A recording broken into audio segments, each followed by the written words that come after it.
Uh, okay. A discussion needs to be had. Like a serious discussion needs to be had. I do not believe that Marvel Comics knows what to do with Spider-Man. Now, if you have been following the absolute debacle that is the current run of Spider-Man, allow me to fill you in. So, recently, there were two major decisions. Not even two. Like, it's five, but we're gonna sum it up. Number one, the constant nerfing to Peter Parker's powers. They give him abilities, they develop abilities, they give him things, and then they take those things away. Now, we've seen Spider-Man accomplish feats such as uppercutting Hulk into like sub-atmosphere, almost in a space. We've seen him lift just these things that are tons, like 3, 4, 5 tons in regards to weight. We've seen him hold that with his hands, with his webs, to stop a building from collapsing. We know as fans what Peter Parker is capable of because we've seen him go through these situations. The very first demerit was when they had him in just some steel chains and he couldn't get out of it. And then they had him begging for his life. There is not a day, and I'm telling you this, there is no situation with any villain that Peter Parker has ever encountered where steel chains are going to hold him down and prevent him from running the meanest fade on that villain imaginable. And the hits just kept on coming in this run. But then, this is more recent. Him and Mary Jane were working towards something. Now, I'm going to skip over the decision from Marvel editorial to okay a writer having Peter Parker and Mary Jane say to each other that they're more of a brother-sister type relationship. I'm going to look over that bullshit. Peter has to fight the equivalent of a god and an avatar. He's able to defeat the avatar, but in doing so, he gets sent back to Earth, and Mary Jane gets stuck in a pocket dimension. Now, this pocket dimension, time runs faster there than it does for our reality.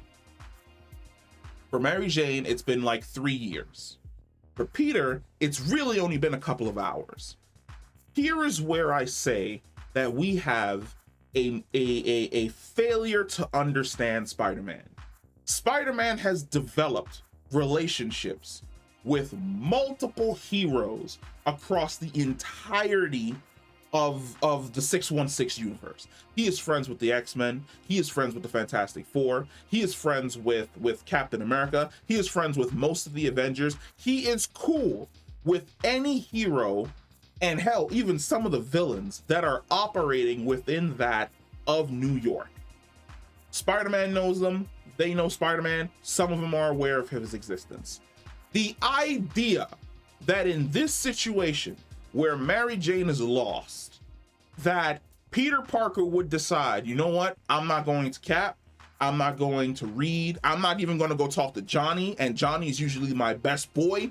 I'm going to run everyone's fade, explain nothing, cause absolute mayhem, steal shit, get on everyone's shit list so that I can get back to Mary Jane as fast as possible. You're telling me that no one there at Marvel had the brain to be like, Peter Parker is damn near best friends with Johnny Storm. Have him go to Johnny Storm, explain the situation, Reed, Sue, Johnny, all working together, calling Cap, calling some favors from all the people that he's helped out across his entire current run so that they can come in, brainstorm, work together, get a situation going so that they can get back to that other parallel universe in the fastest, most concise, and cleanest way possible to save Mary Jane. No, we have him run the fade with Captain America. We have him run the fade with the Fantastic Four. We have him just completely embarrass the Thing twice. And then we have him finally return to that other universe, only to discover that Mary Jane is married to the guy that she was stuck in that universe with. Now, of course, for Mary Jane, it's been 3 years. But for the fans, as a fan, it has been decades that these two characters are together. Allow me to explain.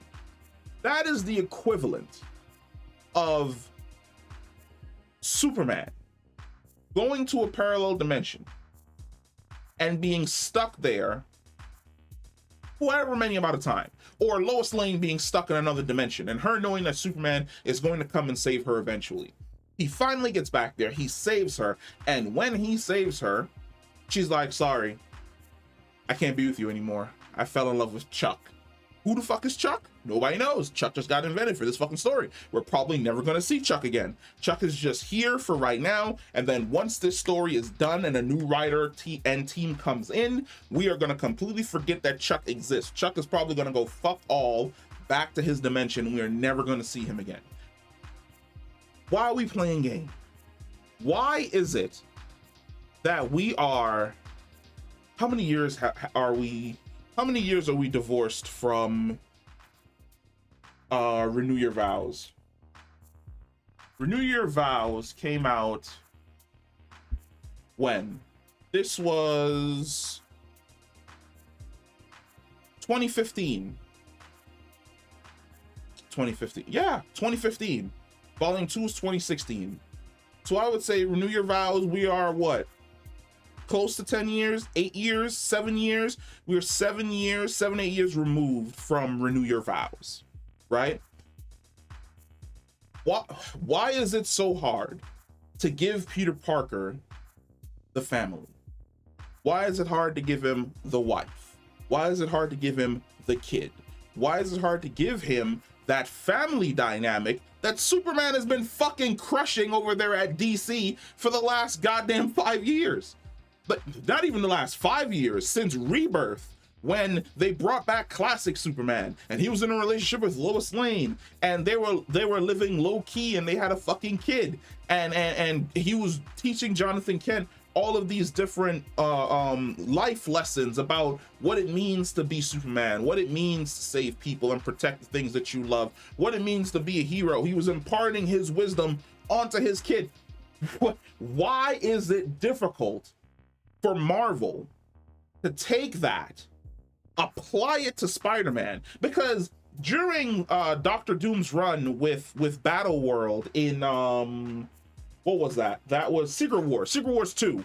When Doom created Battle World, we saw a glimpse of Renew Your Vows, where Peter had the daughter and he was married to Mary Jane and they had a great relationship.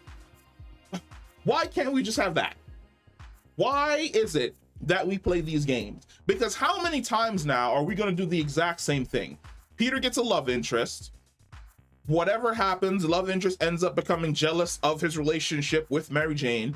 That love interest breaks up with him. He gets together with Mary Jane. Something catastrophic happens, which either resets his relationship with Mary Jane, makes her forget that they're in a relationship, removes him from the equation for a while so she moves on. She discovers his secret. Stop playing. Give Peter Parker the relationship and the family that he deserves. I'm stressed out.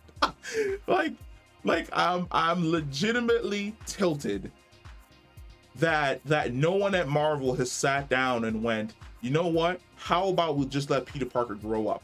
It's the idea that they are so terrified of allowing Peter Parker to develop past like the nerdy loner who has to learn like these harsh life lessons. Like, look at the shit behind me. Into the Spider-Verse, Peter B. Parker, right there. In the next movie, he has a daughter. He has a family. We saw his character growth. He didn't lose anything when he became a dad. If anything, it looks as though he's learned more life lessons now that he has Mayday as his kid. Why can't we do that for main universe 616 Peter? Oh, well, Spider-Man is a creature of his failures and these harsh lessons that he must learn. Yeah, okay, Spider-Man takes L's. And those L's are basically a core of his character, where he takes a major L, he learns from it, he's able to build himself back up and move forward. But how many times are we gonna repeat the exact same story over and over and over and over and over and over and over again before you get fucking sick of it, the way in which we're sick of it now? Because I'm sick of this shit. I'm honestly sick of picking up Spider-Man comics, reading Spider-Man comics, and watching the same shit repeat itself every 2 years. Every 2 years, Peter Parker has to rebuild his relationship with Mary Jane. Every 2 years, he has to reprove himself as a hero going up against some fucking villain. Every 2 years, his powers and skill set get completely fucking reset, even though he's past high school and college and he's a fucking adult. We're still treating him as though he's in the first 3 years of his time working as Spider-Man. All of the development with Parker Industries and how dope all of that was, thrown out the fucking window. All of the development that we got with Superior Spider-Man when Doc Ock was inside his body and it was a battle back and forth and he came back, thrown out of the fucking window. Why? It's about growth. It's about development. Superman can grow. Batman can grow. Most of the fucking X-Men can grow and become fucking immortal and constantly come back. Why is it that Peter Parker isn't allowed to grow? Why? Someone answer that fundamental fucking question for me. Why is it that Peter Parker must constantly be stuck in this bullshit cycle that everyone is tired of fucking reading? Because I'm sick of it. Like, sick of it. I can't even say like there's a bright side, or in some way, shape, and form, this is going to look up. Because the very next issue that's gonna come out is the Kamala Khan death, which in and of itself deserves its own fucking rant. Because that also does not make any fucking sense whatsoever. But let me know. Let me know what people think. Like comment down here. I'm gonna have to chop this in half, and the Kamala Khan rant is gonna probably follow this. But let me know what you think the best course of action is. What direction should we go in regards to Peter Parker's character, in regards to Spider-Man in the comics, being able to develop and basically be more, be an adult, grow with the audience? What direction should we fucking go in? Because sitting down and looking at Marvel has no fucking clue what direction to take Spider-Man and Peter Parker in, and it is showing. It is showing. God damn. I'll catch you in the next one.